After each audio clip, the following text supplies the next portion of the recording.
パッと光って咲いた花火を見てた。きっとまだ終わらない夏が曖昧な心を溶かして繋いだ。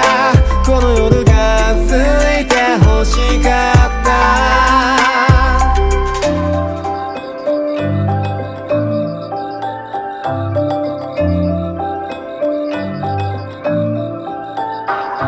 あと何度君と同じ花火を見られるかなって。笑う顔に何ができるだろうか。傷つくこと喜ぶことを繰り返す波とちょうど焦燥最終列車の音。何度でも言葉にして君を呼ぶよ。波間を選びもう一度どう